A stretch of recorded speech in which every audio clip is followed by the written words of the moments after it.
Hello and welcome to another session of Karen's Colours. I'm Dr. Karen and these are my colour conversations. This week I thought we might look at one of the most contentious colours that there is. People either love it or they loathe it. It's considered to be one of the safest colours. It's the one most closely associated with white. Nevertheless, it's had a very checkered history. But first, let me thank all of you who've been watching my videos. Once again, it's a pleasure to present to you. If you're new here, welcome. And if you find the videos that I'm presenting are of benefit to you, or you find them amusing, please give them a like, perhaps even subscribe. It doesn't cost you anything. So let's get started. The colour yellow is an enigma. It's been around for an awful long time, but it wasn't one that was within the first few that were named. As we know from basic colour terms, yellow and green appeared almost simultaneously. If yellow occurred first in a language, then green followed shortly thereafter, and vice versa.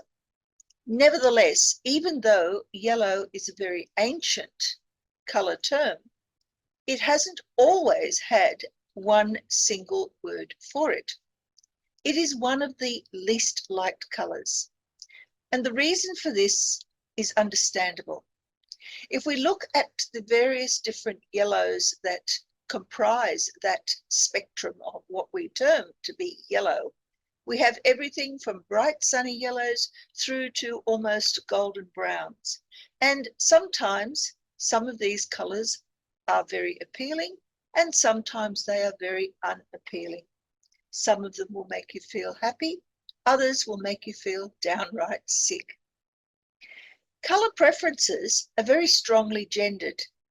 Although we know that blue is the most common accepted colour, the most liked colour across the spectrum and across all cultures, men tend to prefer blue more so than women do. Now, for women, as you can see from these two pie charts, have a wider range of likes within colours. Men tend to have a very narrow band. But colour preferences aren't just associated with different sexes, they're also associated with generational differences. Children, for example, like purple, much more so than do adults. If we examine the basic colour terms, and here there are only 10 colours indicated, grey is not considered to be among them, we find that men tend to place yellow as fairly far down on their list of likes, whereas women prefer yellow a little bit more.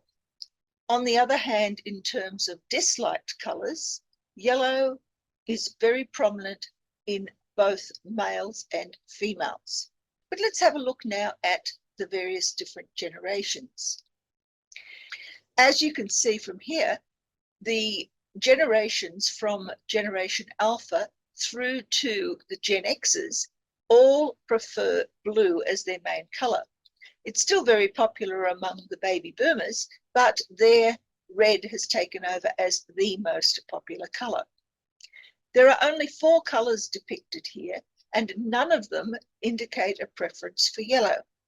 If we have a look at the colours that are most disliked, on the other hand, what we find here is that yellow has a sharp change in its acceptance or non-acceptance.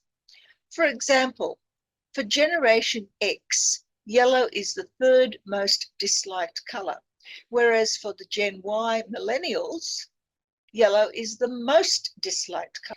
For the Gen Z and Gen Alphas, it's the 2nd most disliked colour. And you can see a curve here occurring from childhood where the colour is disliked but not greatly disliked, right through to absolute horrendously disliked, and then it tapers off again. And by the time you get to the baby boomers, they really don't care one way or the other.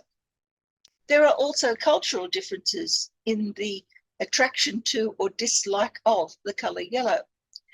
In Asia, it's a traditional favourite, and there it is associated with learning and knowledge, It's considered to be auspicious and very lucky because it has connections with gold. And gold, of course, is all about wealth and prosperity.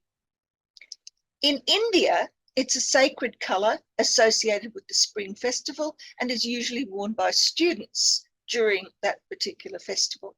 In China, it's associated with royalty and power, to the extent that yellow was considered to be an imperial color and was banned from most other people. For Japan, it's all associated with youth and hope, renewal and change, and therefore is greatly aligned with their religious practices.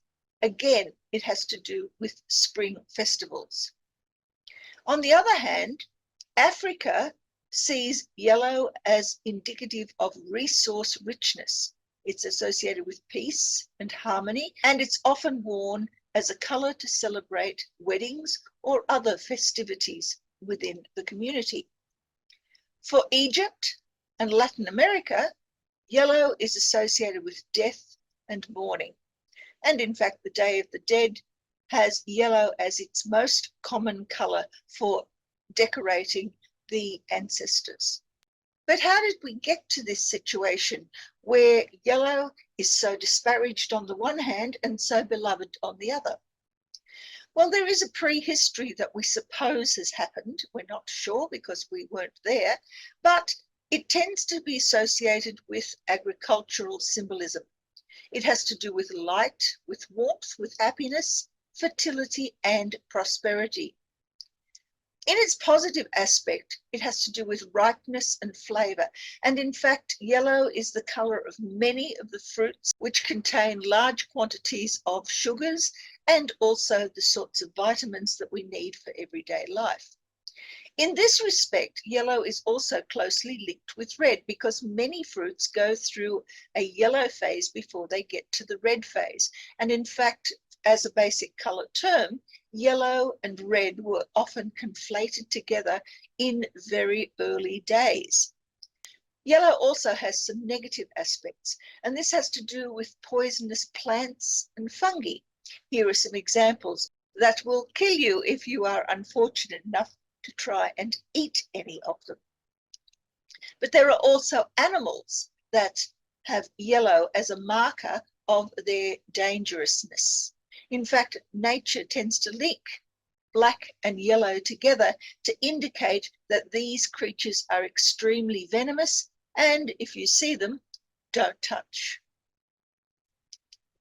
It's considered that yellow first appeared as the most common result of boiling cloth with leaves, bark, grass, and flowers, and so therefore it probably was the very first color that was used in clothing.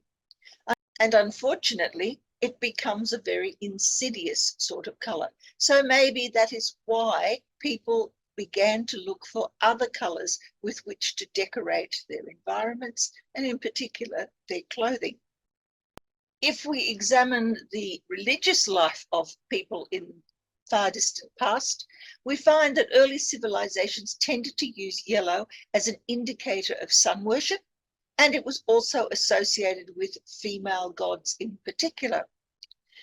But nature also uses yellow as an indicator of change of seasons.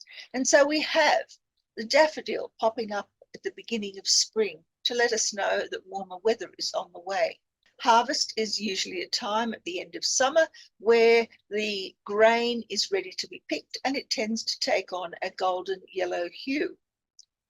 Autumn, or fall as is known in America, is a time in which the leaves of deciduous trees turn yellow and then brown and then eventually fall off, leaving golden carpets of rotting leaves around that make for a beautiful display. Yellow is also associated with the most malleable of metals, that is gold, and has been used as an example of gold in various different forms of art. It was included in the mythologies and god laws of very ancient peoples. And so we find that in Greek and Roman times, yellow was used as a way of decorating houses. various different rocks of yellow, and there were many more yellow rocks, by the way, than there were of any other color, were used to decorate homes. Cloth was made in yellow for women to wear, and these Greek and Roman preferences for yellow indicated prosperity because that association with gold was extremely strong. The tesserae that the Romans created, those little chips of mosaics, were either in rock form, or the Romans discovered how to create coloured glass. But because of the reflection of the light through the glass onto the surface behind it, they often take on an appearance of being more brown or green than the actual glass. There were several different Latin words for yellow. It depended on the type of yellow, the clarity, and the actual hue that was presented determined what the word was for the colour yellow. The first actual holistic basic colour term for yellow came from the German, from what the Romans would have considered to be barbarians. After the fall of the Roman Empire, the Middle Ages occurred, and here they had quite a number of different words for the colour yellow, depending on which tribe you belong to. Yellow, by the way, is a colour that is never mentioned in the Bible, and so it was one that was not considered to be of great importance by the early Christians. Yellow ink was used as a substitute for those monasteries that couldn't afford to do their embellishments for their illuminations with gold. Heraldry also used yellow extensively in their depictions of what groups belonged to which banner, until eventually that yellow was replaced by gold. In this time, there was also a developing preference for blonde hair, particularly for women, because this was associated with nobility, honor, love, and beauty. And it was in this time that depictions of Christ in art began to take on the idea of a blonde man. Nevertheless, in the Middle Ages, yellow was also given a number of negative connotations. Medicine used a term of yellow to indicate urine and bile, both yellow-coloured liquids that emanate from human bodies. Executioners were dressed in yellow, and so were court jesters. But for the court jester, even though this person was classified as a fool, they were not just in plain yellow. It was usually yellow associated with another colour, often red, often blue. The idea was that this sort of person had very distinctive and unusual tastes in clothing to go along with their other characteristics. Fools were often considered to be extremely powerful people because they were the only ones that could talk to power and get away with it without having their heads taken off. But then yellow began to be associated with a whole number of other vices. It was considered to be more vicious and more negative than even the colour black, which was at this time still considered to be a fairly noble colour. Envy and anger and jealousy, telling lies, being a hypocrite, cowardice, deceitfulness, dishonour, treachery, falseness, duplicitousness, untrustworthiness, cheating, deceiving, betraying people, treason, heresy, and infamy were all ideas and concepts associated with the colour yellow during the Middle Ages. The Middle Ages ended by about 1350, and by this time we were well into the swing of the Renaissance and later on the Reformation eras. And by this time, yellow had begun to have a bit of a reformation on its own. The Black Death had caused so much carnage in the Western world, in Europe and in England, that yellow was now seen to be a marker of life and happiness. But that didn't just mean that everybody was happy about wearing yellow. Around this time also was an increase in the persecution of the Jewish people. And here Jews were expected to wear a very funny looking conical yellow cap to portray them as being distinctly separate from the usual sorts of clothing that other people wore during this period of time. Art also took on the use of yellow. Yellow in the form of gold was used as halos, but yellow cloaks became an instant portrayal of Judas. Judas was never classified as having yellow associated with him in the Bible, but nevertheless, during the Renaissance, it was the color that was used to depict him in all sorts of paintings. By the time we get to the end of the Reformation period, we're in Tudor times. And here, yellow again had positive connotations of joy and prosperity. The gown depicted here was one worn by Queen Elizabeth I. And as you can see, it is full of not only yellow cloth, or cloth of gold as it was known, but it also was very highly embellished with gold thread. After the Tudor period, we began to enter into the scientific revolution. And here we find that yellow was used extensively in flags. No longer did we have heraldry as being the major depictors of groups of people, their nationalities or their tribes, and instead flags became much simplified. But yellow is never seen alone. It is seen either with red or green or blue in any form of combination. Yellow also, around this time, became the clothing colour preferred by aristocratic women. But that didn't mean that it was widespread everywhere or accepted everywhere. In Russia, there were yellow tickets issued to prostitutes for their work. There were yellow passports given to convicts who were released from servitude. Yellow clothing was also used for marginalised persons, particularly those who were extremely poor or had some form of mental illness. And as such, the colour yellow was considered to be a sign of the particular mental illness associated with Van Gogh's paintings. The most famous, of course, was Sunflowers. By the 19th century, and in the full throes of the Industrial Revolution, the colour yellow was considered to be one of deception and being deceived. It was shunned politically. It became something that was considered to be soiled, withering, worn out, aged, mouldy, rotting, all those things that are associated with decaying fabrics. It was also associated with depravity, scandal, and any sort of antisocial behaviour. So yellow was considered to be provocative and quite shocking, and of course it continued with its association with insanity. One of the more interesting aspects of yellow in this time was that following the invention of the printing press, the French produced a number of what they called the Yellow Book, a collection of stories that were considered to be quite dramatic and grotesque in their subject matter, but they also were erotic, passionate, had stories of adultery, bigamy, and crime, and so were considered by people in England in particular as being not considered fit for women, although they were extremely popular. Men in particular disliked the overt sexuality of women described in these stories, and the books themselves were considered to be responsible for the social disease known as lesbianism these days. Yellow in the Industrial Revolution was very closely associated with all of those things that had to do with sexuality and depravity.